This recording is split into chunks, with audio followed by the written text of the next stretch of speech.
de las inmunoglobulinas, también llamamos anticuerpos.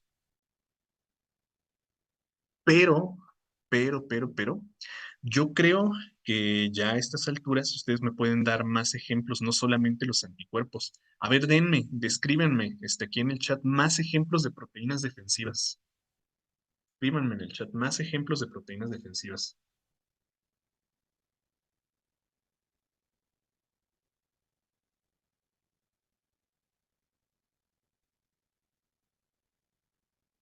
Las perforinas del complemento, ajá, ese es un ejemplo. Las perforinas del complemento, ¿qué más? A ver, escríbanme más. Antígenos, pues sí, sí, podríamos decir antígenos. Linfocitos, no, linfocitos son células, proteínas. Las del complejo mayor de histocompatibilidad, ajá. Em, las opsoninas, exactamente. Queratina, ¿cuál queratina? Defensivas, defensivas. Las citocinas, exactamente. Las citocinas, las granzimas, muy bien. Mm, mm, mm. Ah, sí, pues, pero hablo de nivel inmunológico. Nivel inmunológico, granzimas. Hablando pues de la queratina. Sí. Ok, bueno, sí, ahí está. Ya ven, chicos, ya ven cómo ustedes, las citocinas, exactamente, las citocinas, muy bien. Ya ven cómo ustedes solitos pueden ir profundizando aquí. Por eso les digo, ya no voy a tocar así cuestiones básicas. Muy bien, chicos. Ok, entonces, proteínas defensivas, inmunoglobulinas, citocinas, perforinas, opsoninas, me decían por ahí, opsoninas, etcétera, etcétera, etcétera. Un larguísimo, etcétera, ¿no? Tenemos acá pues otra función que ni siquiera tengo que explicarles, catálisis, pues ya saben, las enzimas que catalizan reacciones, ¿sí? Y pues ya saben, chicos, que todas las enzimas, todas las enzimas son proteínas, ¿sí? Todas las enzimas son proteínas. De hecho, los complejos proteicos son inmensos a comparación de los sustratos sobre los cuales van a actuar, ¿sí? Entonces, una enzima es una proteína enorme, enorme comparada con el sustrato sobre el que, ¿sí? Entonces, como catalizadores biológicos son las enzimas. Y recuerden que todas las reacciones metabólicas,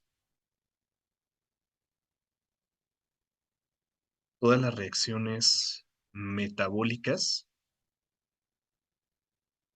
ocupan enzimas, ¿sí? Las enzimas participan en absolutamente todas las reacciones metabólicas. ¿Qué es esto de reacciones metabólicas? Pues las que ocurren en el interior. O sea, todo lo que tiene que pasar en nuestras células va a ocupar a una enzima, ¿sí? No podemos vivir sin enzimas. Marcadores o receptores celulares, ya hablamos de esto, ¿no? Ya hablamos de las glucoproteínas de membrana o de los glucolípidos de membrana. Listo. De transporte, como por ejemplo la albúmina. ¿Se acuerdan cuando hablamos en farmacología, ¿no? Cuando vimos farmacología, que dijimos que hay fármacos que llegan directamente al torrente sanguíneo, se absorben directamente al torrente sanguíneo y tienen su propio receptor, tienen su propio receptor mm, accesible en los tejidos. Pero hay otros que requieren de un transportador, ¿sí? Y ese transportador es precisamente la albúmina sérica. Entonces, esta albúmina sérica es una proteína globular, ahorita vamos a ver qué es eso de globular, que transporta fármacos o que transporta unos metabolitos hacia su sitio diana. Entonces, esta albúmina es la principal molécula, perdón, la principal proteína transportadora de nuestro plasma. De hecho, la albúmina representa una gran proporción de las proteínas totales de nuestro plasma, ¿sí? La albúmina es de las más abundantes en el plasma. La hemoglobina, pues ya la saben diferenciar, es una proteína que transporta oxígeno, lo mismo que la mioglobina, pero en el músculo, ¿no? Entonces, pues estas ya las conocemos. De absorción, las proteínas de canal, las proteínas portadoras, las bombas de iones, ya hablamos de estas mucho en el tema de biología celular. Ya saben que por ahí hay algunas hormonas, ¿sí? Que tienen base proteica, ¿no? Por ejemplo, la insulina, el glucagón y la somatostatina. No sé por qué no le he corregido ahí. Se me ha pasado corregir. no somatotropina, que o sea, pues la somatotropina también tiene base proteica, ¿no? Eh, ahí se me ha pasado corregir. Somatostatina, ¿sí? Ya saben qué onda con estas, ya saben qué hacen estos test. Y la contracción muscular, pues está a cargo de dos proteínas muy características, ¿no? La actina y la miosina. Ya saben qué es. Ok. De estas sí vamos a platicar un poquito más, sí, en su clasificación, porque también les voy a estar hablando mucho de la clasificación de las proteínas, ¿no? Este, esas preguntas ya se las saben. El enlace peptídico ya se lo saben. Aminoácidos esenciales y no esenciales ya saben qué son. Y vamos aquí a la clasificación, ¿sí? Aquí en la clasificación sí quiero platicar porque de esto sí les voy a hablar mucho. Les voy a estar hablando de proteínas secundarias, terciarias, cuaternarias, holoproteínas, heteroproteínas en esto de las células del tejido conjuntivo. Entonces, rapidísimo, ahorita vamos a ver las diapositivas con el texto ahí bien explicado y todo, pero rápido para que lo tengamos aquí accesible y que ahorita le tomen sus capturas. A las proteínas las vamos a clasificar primero por su estructura, ¿sí? ¿Qué es eso de estructura? ¿Cómo se ordenan en el espacio? Sí, porque dijimos que una de sus principales funciones era formar estructuras. Entonces, ¿cómo se ordenan en el espacio? Por ejemplo, hace ratito me decían, ¿no? Que una función estructural de las proteínas era también el citoesqueleto, exactamente el citoesqueleto. Y se acuerdan que el citoesqueleto tenía ordenamientos precisamente espaciales muy concretos, ¿no? Los filamentos de actina y de miosina que formaban como hélices, los filamentos de queratina que formaban como una espiral, los microtúbulos de tubulina que formaban pues, precisamente un tubo, ¿no? Entonces a eso nos referimos con eso del ordenamiento, ¿no? ¿Cómo se ordena en el espacio? ¿Cómo se forma? Y pues tenemos cuatro clasificaciones, ¿no? La estructura primaria de las proteínas es algo empírico, ¿sí? Algo que nosotros nos planteamos simplemente. Y esta estructura primaria es simplemente la secuencia de aminoácidos, ¿sí? Cuando ustedes vean esta abreviatura, se refiere a aminoácidos, ¿sí? Lo voy a estar usando mucho ahorita para no escribirlo por... Entonces, la estructura primaria es la secuencia de aminoácidos. Acuérdense que esto, bueno, para los despistados que haya por ahí. Esta abreviatura significa aminoácidos, ¿sí? Entonces, les decía, de las proteínas la estructura primaria es algo empírico que nosotros nos planteamos para más o menos intuir cómo esta proteína se va a empezar a formar. Pues, estructura primaria no es otra cosa, perdón, que la deducción de la secuencia de aminoácidos que forman a la proteína. Luego tenemos la estructura secundaria, que es, como decíamos hace ratito, ¿no? El ordenamiento de estos aminoácidos. Porque vamos a ver que los aminoácidos, o bueno, ya vimos que los aminoácidos pueden ser apolares, pueden ser polares, pueden ser ay, con carga, ¿sí? Positiva, negativa, y entre estas moléculas puede haber, perdón, entre estas cadenas laterales puede haber interacciones de atracción, de repulsión. Entonces, la estructura secundaria corresponde a las interacciones moleculares, ¿sí? ¿Cómo se van a atraer o cómo se van a repeler para formar dos estructuras? Ustedes se acuerdan, ¿no?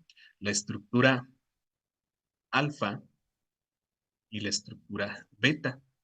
Entonces, por ejemplo, vamos a poner por acá un dibujito, ¿no? Yo tengo una cadena de aminoácidos, la secuencia de aminoácidos. Pero esta cadena de aminoácidos tiene por ahí cadenas laterales, vamos a decir, dos cadenas laterales que están en la misma orientación, ¿sí? Y que son positivas, ambas. ¿Qué va a pasar con estas cadenas laterales? Se van a repeler, se van a empujar, ¿sí? Eh, y van a formar como una especie de, como si dobláramos una hoja, ¿sí? Así de manera longitudinal. Y esa es la estructura beta, ¿sí? A la que le llaman la estructura de la hoja plegada o la lámina beta, ¿no? Es como si dobláramos aquí una hoja. Ahora puede pasar también, vamos a ponerlo por acá, que yo tengo dos cadenas laterales, pero que una es positiva y una es negativa, ¿no? Va a haber una atracción, una interacción molecular de atracción, pero para que esta llegue acá, para que esta positiva llegue acá, se tiene como que torcer, ¿no? La cadena de aminoácidos. Se tiene que como que torcer así, hacer como una hélice. Y esa es la estructura alfa, ¿sí? Como una espiral, ¿sí? Como una espiral, algo así, ¿sí? Entonces, estas son las dos estructuras de las proteínas, las dos estructuras pues secundarias de las proteínas. Y esto se debe a las interacciones de atracción por aquí o de repulsión por acá, ¿no? Y hay muchas, porque puedo tener por acá positiva y positiva, pero también por acá, de este lado. Y va a ser esto del plegamiento. O puedo tener por aquí una positiva y una negativa en la misma orientación, y va a haber también una atracción, y ahí como que se van a juntar más y se va a plegar esta hoja, ¿no? Entonces, esto de la estructura secundaria de las proteínas es cómo se acomodan los aminoácidos de acuerdo a las interacciones moleculares de atracción o repulsión que va a ocurrir entre ellas. Luego tenemos por acá la estructura terciaria. Entonces, la estructura terciaria va a ser el amontonamiento, cómo se amontonan las láminas y las hélices para formar estructuras, pues ahora sí que forman una macromolécula. Entonces, la estructura terciaria es, vamos a ponerle el plegamiento, ¿sí? O sea, compactar a estas hélices y a estas láminas, plegamiento de hélices y láminas. ¿Sí? Entonces, este plegamiento me puede formar dos estructuras. Y se acuerdan, ¿no? Por ejemplo, yo puedo ver que un conjunto de hélices y un conjunto de láminas se acomoden, pero todas, por ejemplo, en el mismo eje, ¿no? Todas sobre el mismo eje. Entonces, a ver, vamos a poner aquí así, como una especie de plano, ¿no? Una especie de plano, nada más así. Y vamos a ponerle aquí que este es el eje y este es el eje. Nada más por decir algo, ¿no? Entonces, si yo veo que todos los aminoácidos, que todas estas hélices y estas láminas se pliegan sobre el mismo eje, ¿sí? O sea, aquí una hélice y aquí otra hélice y otra hélice y otra hélice y así, varias. Veo que se está formando como un filamento, ¿no? Como un hilo. Entonces, esta proteína es la llamada proteína fibrosa, ¿sí? Porque está formando precisamente eso, como un hilo, una cuerda longitudinal, ¿sí? Entonces, las que se pliegan sobre un solo eje son las llamadas proteínas fibrosas o filamentosas, ¿sí? Porque forman precisamente esto, una cuerda, un filamento. Ahora, si yo veo que estas proteínas se pliegan en todas las orientaciones posibles, ¿no? Por acá, por acá, por acá, por acá, por acá, ¿sí? ¿Sí? Y hasta en un eje Z, por así ponerlo, ¿no? Entonces, ¿qué estoy viendo que se forma? Pues una esfera, ¿no? Una esfera aquí de aminoácidos. ¿Y cómo se llaman estas proteínas? Que se pliegan en todos los ejes. ¿Cómo se llaman estas proteínas que se pliegan en todos los ejes? Globulares. ¿Sí? Entonces, la estructura terciaria de estas proteínas la vamos a clasificar como precisamente proteínas fibrosas o proteínas globulares, ¿no? Y aquí es donde ya empiezan a ser funcionales, ¿no? Por ejemplo, yo creo que ustedes recuerdan a las proteínas del citoesqueleto. ¿Se acuerdan, no? Las proteínas del citoesqueleto. Entonces estas ya empiezan a ser funcionales. Un ejemplo de una proteína globular es, por ejemplo, hablábamos hace ratito de la albúmina, ¿no? La albúmina es una proteína globular. O una proteína fibrosa, hablábamos también de las fibras del citoesqueleto, ¿no? Este, ahora, las cuaternarias son proteínas más complejas, ¿no? Proteínas que se forman por la unión de varias terciarias, ¿sí? A ver, la unión de varias terciarias. Vamos a tomar como ejemplo otra vez a las proteínas del citoesqueleto, ¿no? Em, ¿Cuáles eran los componentes o cuál era el componente molecular de los microfilamentos? ¿Cuál es el componente molecular de los microfilamentos? ¿La qué? Microfilamentos, filamentos. ¿Ya se durmieron? Ah, actina, ándale. Ajá. A ver, ojo, a ver, atentos con esto que viene. Actina. Y se acuerdan que la actina tiene dos denominaciones. ¿Se acuerdan? ¿Actina qué y qué? ¿Actina qué y qué? ¿Alfa y beta? No. F y G, exactamente. Actina G y actina F, ¿no? Actina G y actina F, exactamente. Entonces, la actina G es la subunidad, ¿sí? La subunidad. ¿Por qué se le da esa denominación de actina G? Pues porque es una proteína globular, ¿sí? Una proteína esférica. Entonces, el monómero de los microfilamentos es la actina. Pero ¿se acuerdan que decíamos que esta actina se polimerizaba? Varias actinas G se polimerizaban y formaban ahora sí al filamento, ¿sí? Todas estas son actinas G, ¿verdad? Esta es una G, globular, globular, globular, globular, globular, globular y globular, ¿no? Entonces, pues, esto me iba a formar, y de ahí el nombre, ¿eh? Esto me iba a formar, ¿qué? Un filamento, una cuerda, ¿sí? Y esta actina globular, la polimerización de varias G, de varias globulares, era la actina F, ¿sí? Entonces, ¿qué significaba esto de F? Fibrosa o filamentosa, filamentosa o fibrosa, ¿eh? En un libro se la pueden encontrar como fibrosa y otra como filamentosa. Es lo mismo, ¿sí? Entonces, esta globular, o bueno, esta monomérica, vamos a ponerlo acá, se denominaba G. Este es el monómero, ¿sí? Y esta es la proteína terciaria. ¿Por qué? Porque es una proteína globular. El plegamiento de las hélices y las láminas para formar este globito, esta esfera, que es la actina G. Pero luego esta se polimerizaba. Varias actinas G, varias proteínas terciarias, formaban a una cuaternaria. Entonces esta F es la polimérica, ¿sí? Este es el polímero. Y esta actina F ya es una proteína cuaternaria. ¿Por qué? Porque es la unión de varias globulares. Acuérdense que las terciarias, a ver, no se los puse. Bueno, lo puse por acá, ¿no? Esto es de las terciarias, ¿sí? Acuérdense que las terciarias pueden ser qué o qué, fibrosas o globulares, ¿sí? Ahora, ¿qué es una secundaria? Perdón, ¿qué es una cuaternaria? La unión de varias terciarias.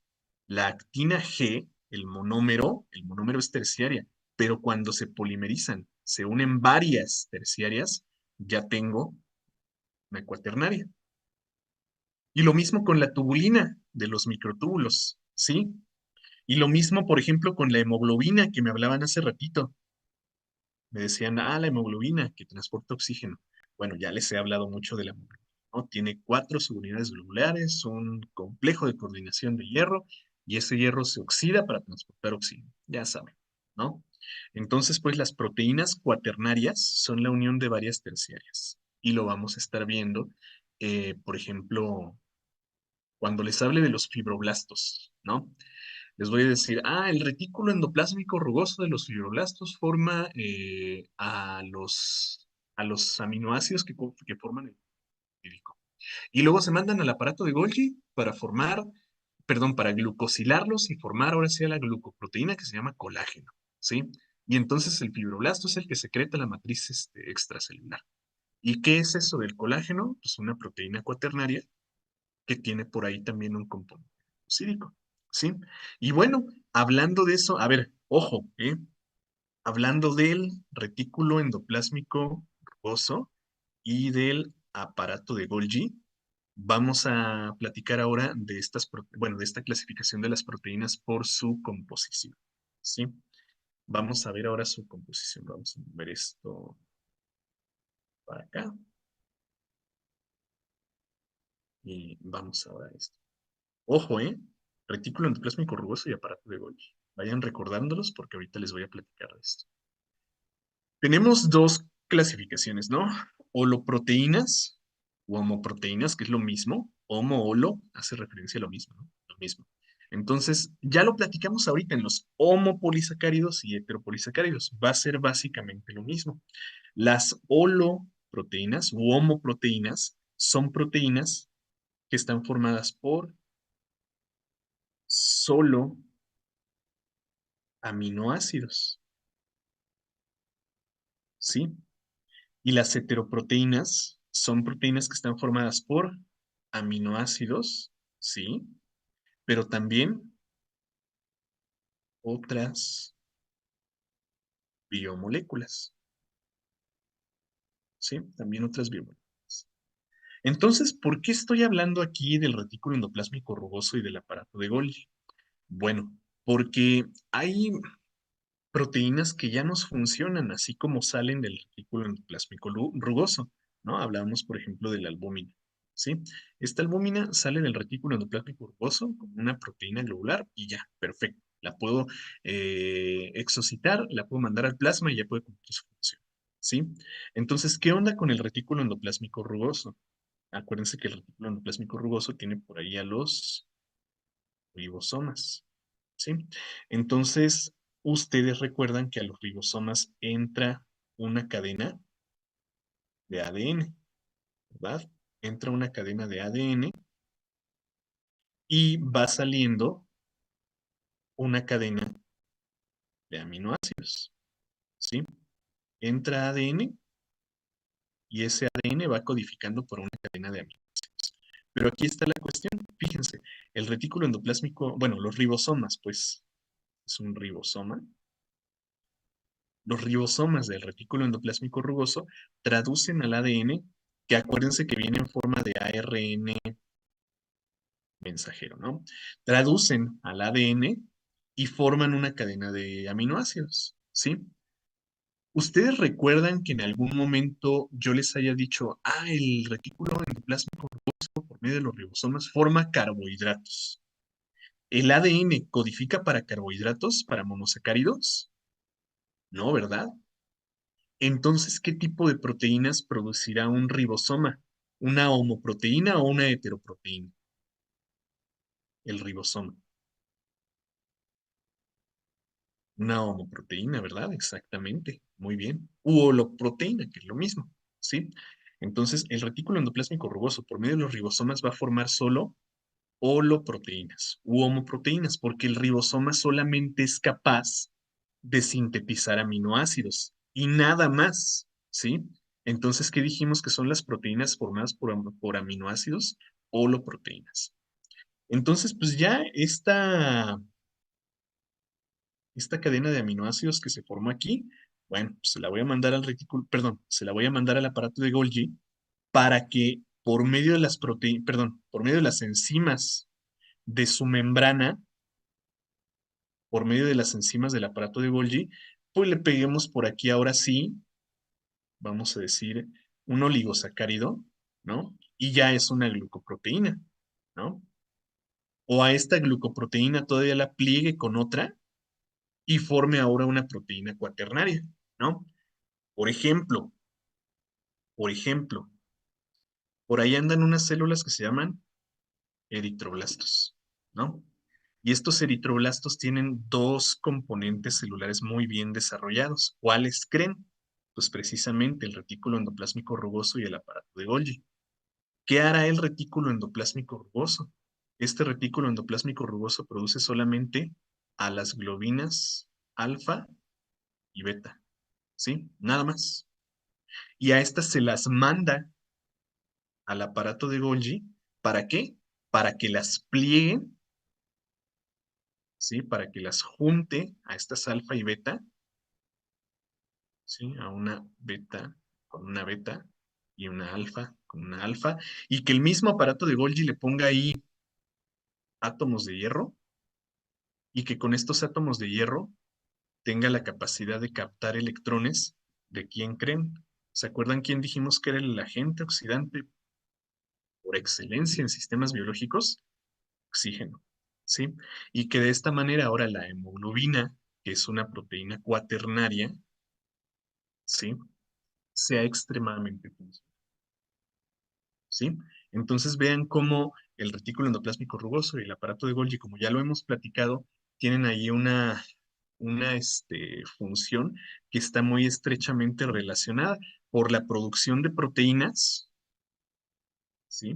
Por la producción de polipéptidos por parte del ribosoma y por la modificación, la mejora de esas proteínas por parte del aparato de Golgi para hacerlos pues más funcionales, ¿sí? Bueno, entonces, ¿vamos bien con esto, chicos? ¿Se va entendiendo todo? Yo creo que sí. Yo creo que sí. No me digan que no, porque sí, sí me voy a poner a llorar. ¿Vamos entendiendo bien? Sí. Bueno, hombre, ya se me durmieron estos. De todos modos, ya terminamos, chicos. Sí, todo esto que les estoy platicando, miren, todo esto que explicamos aquí, paso a paso, que es mi intención ya con estas clases, explicar paso a paso, paso a paso, está por acá. Ah, miren, aquí está lo que les decía de homoproteínas y proteínas. Estructura primaria, secundaria, terciaria, cuaternaria, ahí lo tenemos todo. ¿Sí? Entonces, todo esto está aquí en la presentación, pero mi intención era explicarlo así, paso a paso, ¿no? Porque ya no quise profundizar en estas cuestiones concretas de el enlace peptídico, las cadenas laterales y todo eso, porque no lo vamos a mencionar así en histología, pero sí les voy a mencionar mucho el dinamismo del retículo endoplásmico rugoso, el aparato de Golgi, que si hay proteínas terciarias funcionales o que si tienen que ser cuaternarias, que si hay células que producen solo aminoácidos o proteínas. De todo esto vamos a ir hablando ya en histología. Entonces, miren, la semana pasada ya vimos con muchísima, muchísima, muchísima profundidad la estructura de una célula, ¿sí? Listo. Entonces ya saben qué hace cada uno de los componentes que les voy a mencionar más adelante en histología. Ya. Y ahora en estas clases que tuvimos aquí, vimos qué onda con las biomoléculas. Listo. Entonces ya estamos listos, ahora sí, para sumergirnos de lleno en ese tema que va a ser histología. Entonces el domingo tenemos clase, chicos. El domingo vamos a estar entrando a ese tema de histología. Así que no falten, ¿sí? No falten y estén